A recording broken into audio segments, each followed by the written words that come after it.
And then C90. Ito yung gustong-gusto ko na dati na unang bilhin. Nung nabili na namin siya, hindi ko na ginagamit.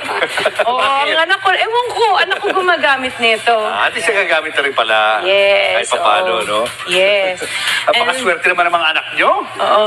And this is one of the most expensive purchases na kotse noon nabili namin. This is the autobiography Range Rover. Range Rover. Oo. So, pinakamahal to noon nung wala pa yung mga nandun sa harap. Mga anong taon yan? 2020? 2020. Yes. Yan. Ito bago na. The Evo. Oo, gusto ko sana maliit lang. Tsaka yung kulay niya kasi gusto ko red.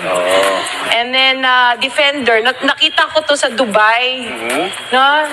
Nakita ko sa magazine. Tapos sabi ko, gusto ko ng ganito. Yan. Hinintay namin dumating yung long wheelbase. Kasi 3 rows siya. Usually yung Defender niya is the small compact one. Yes. So, ito yung mas malaki version. Yes. Oo, para kasya kaming lahat.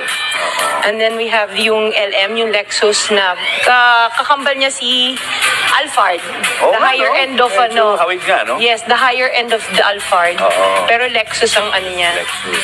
And of course yung LC2. Maluma na. Yes. And then sabi ko, gusto ko ng artista van. Yan. Ng artista. Hindi. Muntik na maging artista. Yes. Ito yun. So, yung Savannah, nagpahanap talaga ako yung artista van. Kung tawagin. So, GMC siya. Yan one of the latest purchases niyan eh.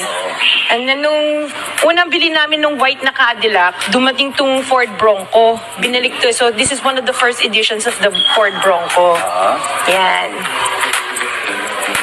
Ito, Mercedes. Ito yung Benz GLE. Ito yung unang namin na Mercedes-Benz. Oo. Unang-unang Mercedes-Benz. Yes, and the blue one. Tapos ito yung X7. Nung lumabas siya, bumili kami kaagad. Natuwa naman ako. Kasi ganito X7 yan eh. na X7. Mahaba kasi Yes, siya. mahaba siya. Malaki. Mas malaki sa mga normal na na Mercedes-Benz. Tapos we have yung Sprinter. Isang artista van din siya. Talagang showbiz to showbiz. Artista ba na naman? Ito naman for long drive, yung malalayo. Sobrang komportable niya. Tsaka yung loob kasi niyan, parang captain's chair yung mga nasa loob. Hindi ba siya malakas sa gas, yung mga sasakyan ninyo? Hindi naman. Hindi naman. Mga lalaki, di ba? Hindi na namin maramdaman kasi paiba-iba nga ng sasakyan kaya hindi namin alam kung gaano kalakas kumonsumo. Ito naman, the Gladiator. This is my son's car birthday gift namin sa kanya to. Wow. So, pinalagyan niya ng kung ano accessories eh. Ito, This Porsche. is the Porsche, yes, Cayenne. Oo. Sabi namin, gusto namin makaano ng medyo parang sporty, pero hindi namin nagagamit. And then we have the Maserati. Maserati? Yes. So, nung lumabas siya, bumili kami na Maserati, itong model na to. Hindi rin siya nagagamit. Anak ko rin ang gumagamit. Grabe. Ito, this is one of the, talagang gamit na gamit namin to. This is the G63. Matte finish eh. So, very rare yung ganitong kulay. Tuwan-tuwa ako. Madami nagkakagusto nito eh. And then yung Benz na Avantgarde. Kasabay ito nung kulay blue na Benz. One of the first maganda siya kasi may table sa loob. So pag hinatid yung mga bata or sundo, yung isa lalo yung panganay ko na nasa Mapua, yan ang ginagamit niya kasi pwede siya sulat or gawa ng homework habang sa loob. Yes. Oo. Itong dalawang moon buggy, dadali namin sa farm namin sa pag nagawa na. And then we have the Bentley. Wow. Yes. Look at this. Ito yung Bentley.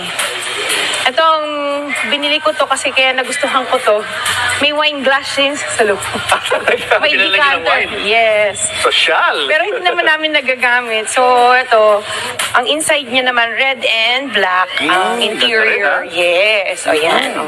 So, ito, sorry. Yan. Nice. Yan. Very sporty ang loob. Yes. Ay, sorry. So, ito yung, bakit di mo open yung ilaw? Yan. Tapos lumalabas sa sahig yung logo niya. Oo nga, astig May logo ng Bentley.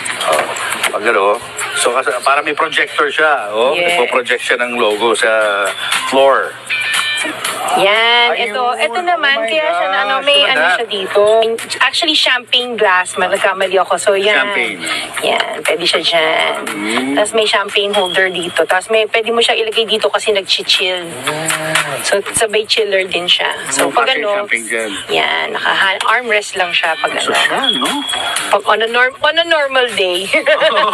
Oo. Para kang nasa, first class na aeroplano. So, pwede siyang ibalik. Yan, isa sa mga reasons. Pag may kakaiba, yun yung... Oh, yun naman nag-attract yun sa'yo, gusto- no? Yung Yes. unique, no? Oo.